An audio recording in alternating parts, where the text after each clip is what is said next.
All right.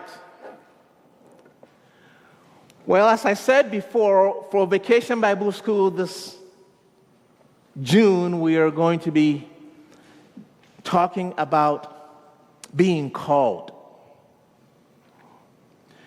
And for each week, there's going to be a topic.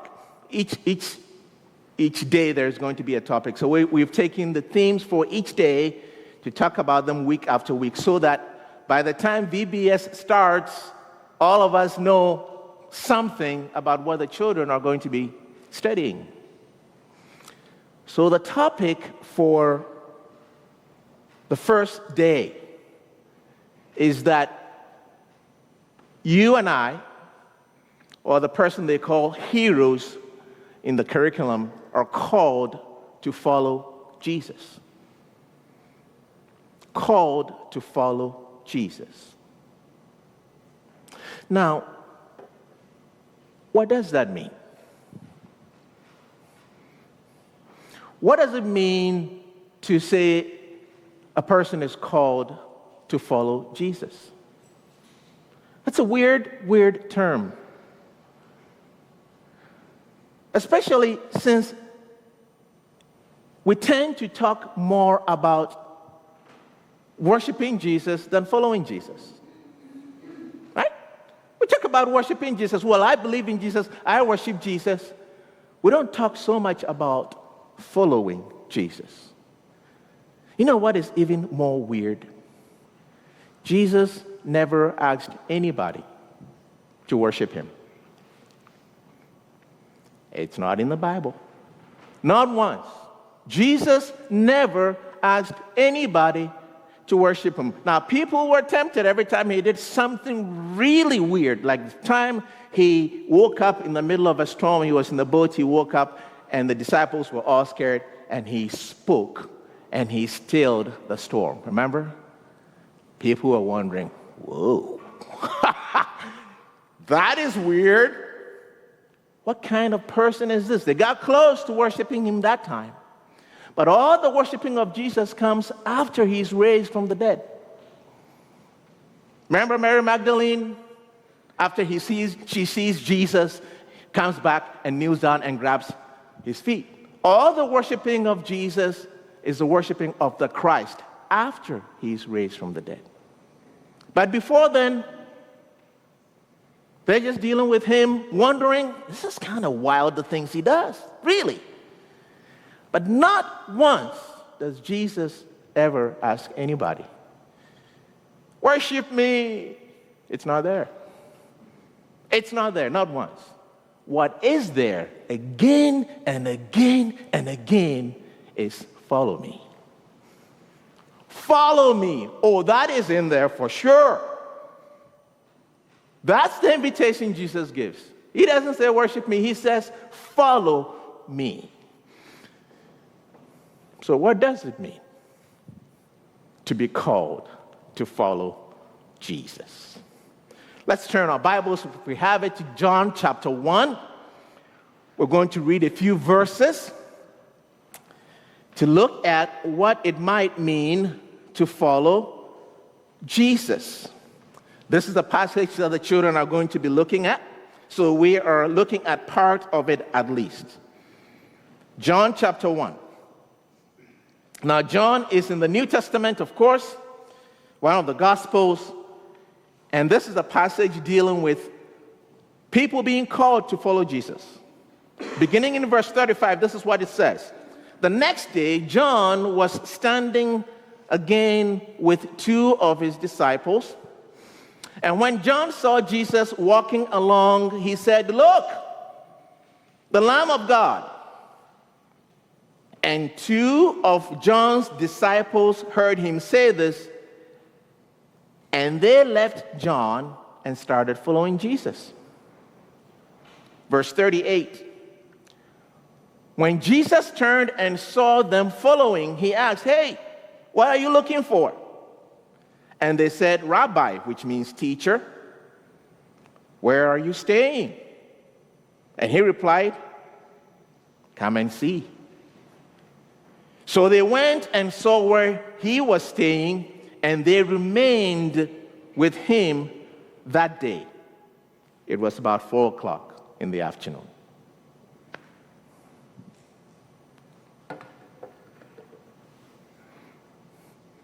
What does it mean to follow Jesus?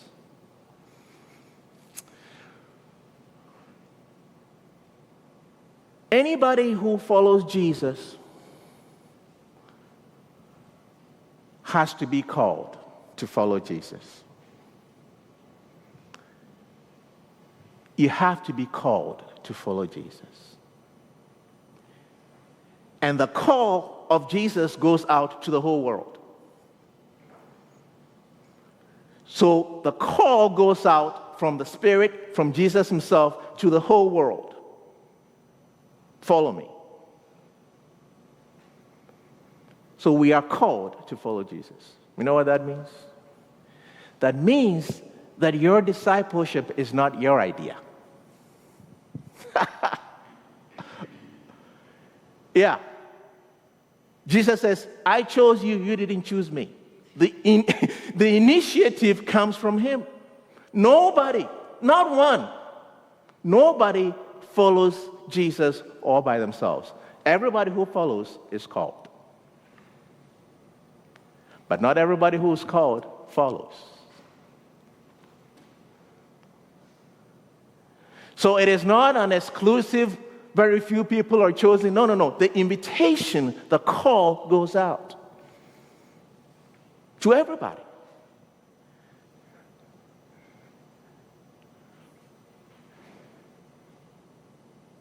So to follow Jesus means to be called. Everybody is called. Everybody is invited, as it were. Now, sometimes when we have a baptism, particularly an adult baptism, the adults will stand up here and they will talk about decisions they have made, right? And at that point, we are dealing with the adult as somebody who has consciously made certain decisions. But when we have infant baptism, there we are pointing to the fact that God calls us before we get to decide. You see that?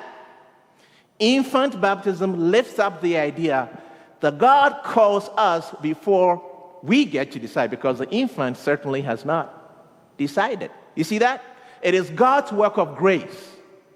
The method is called this prevenient grace. Grace at work long before we get to decide. Nobody follows Jesus on their own initiative. It doesn't exist. You're always called.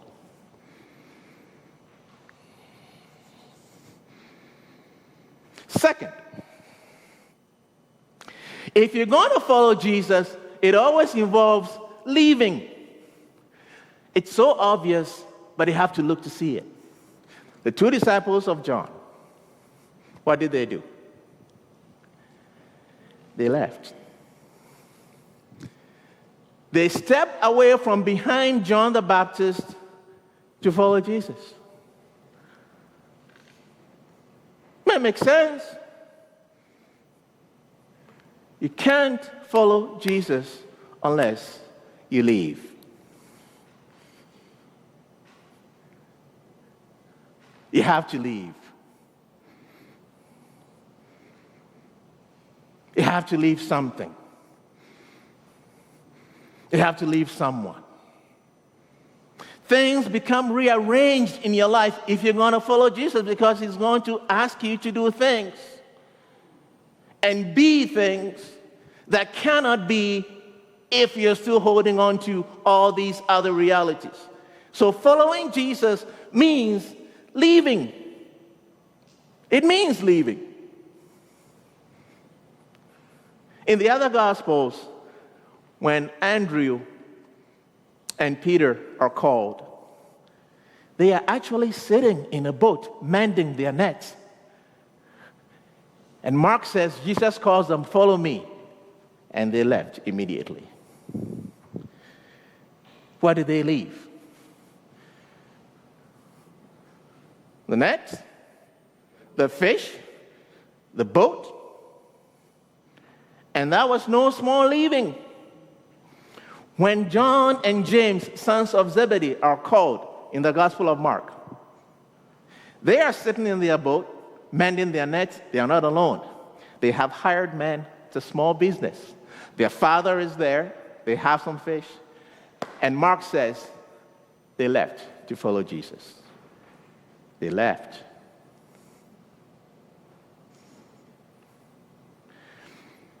Which caused me to ask myself, what have I left?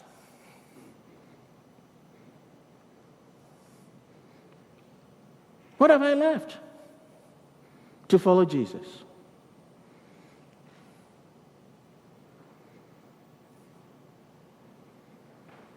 Following Jesus means leaving.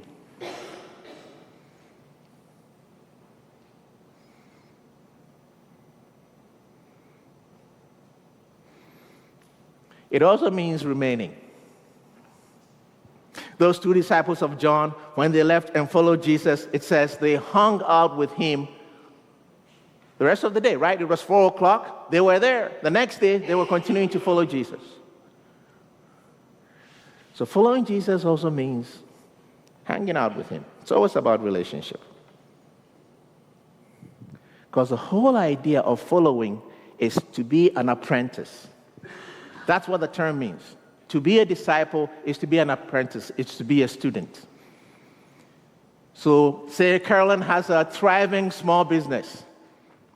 I don't know, Carolyn, you pick it. I don't know. Oh, being an awesome tour guide of nature. I can see Carolyn doing that. And she knows the trees back and forth, and she knows the details. And somebody like Roy here seeks out Carolyn and says, Carolyn, can I apprentice behind you? That's what it means to follow. And Carolyn looks Roy over, up and down, left and right. I don't know. All right, you can apprentice. Okay? So now, Roy hangs out with Carolyn, learning from her, doing what she does, watching her. That's what it is. Apprentice, following, relationship, paying attention. And none of that is possible unless Roy here engages with Carolyn.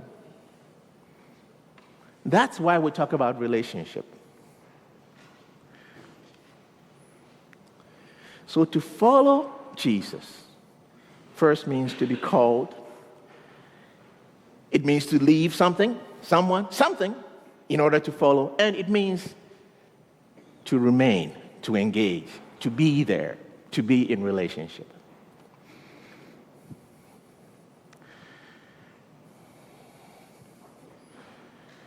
I didn't sleep well on Wednesday night. Got to tell you this. I came home from work. Betty was not home, but Anna and Emma were arranged. Huh? 2 daughters, right. Oh, $2. Thank you. But they're not here, so it doesn't count, but they probably listen online. Anyway, movie nights, they said. It's movie night. They had picked out a movie, Evan Almighty. Evan Almighty. Which one is that? Oh, it'll be fun. We've seen this one before. I went through the kitchen, I got my supper, I sat down. If you remember, this is the movie where a brand new senator, congressman, is elected to serve in the U.S. Congress. And his motto that he runs on for all of his campaign is, we are going to change the world. Well, he moves with his family, they get settled in the D.C. area, and God shows up with a different plan. God says, you want to change the world? We're going to change the world, but what I need you to do is I need you to build an ark. He fights God every step of the way. Every step of the way, you have to watch the movie. But finally, he builds this humongous ark. The media is taking him apart. His family doesn't understand. I mean, he's out there all by himself. In fact, there's a point in the movie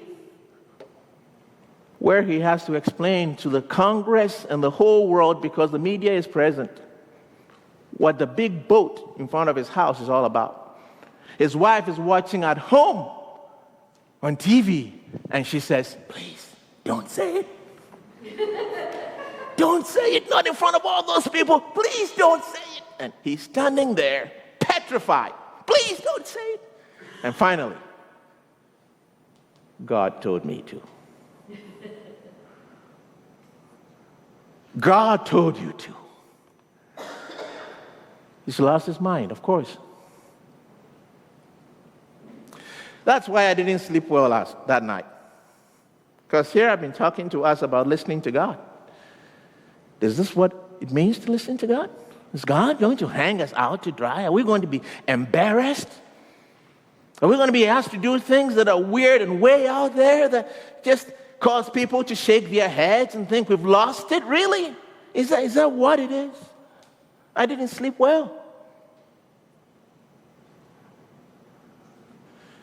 Because the truth is, there's been some weird things in the Bible. Like when the angel showed up and talked to Mary, young Mary, 13-year-old, about becoming the mother of God. You think that was Mary's idea? Some weird things are in there.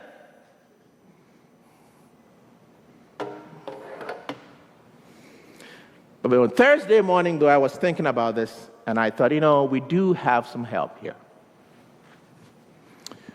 When you think you're hearing from God, check it against the life of Jesus as you know it. Can you imagine Jesus of Nazareth, right? We believe he gave us the clearest picture of what God is like. Check whatever you think you're hearing from God with the life of Jesus and see if that squares. What did he teach? What did he say to people? How did he live? What did he hold on to? Who did he challenge? Just check it against that, just as a start. And it might be helpful to have a few people to talk to and pray with as well. But following Jesus, being called to follow Jesus, is an ongoing relationship into which we have been called. We are called. We leave. And we remain. That's it for this week. Next week, we'll see what the kids will be looking at on day 2. Thanks be to God.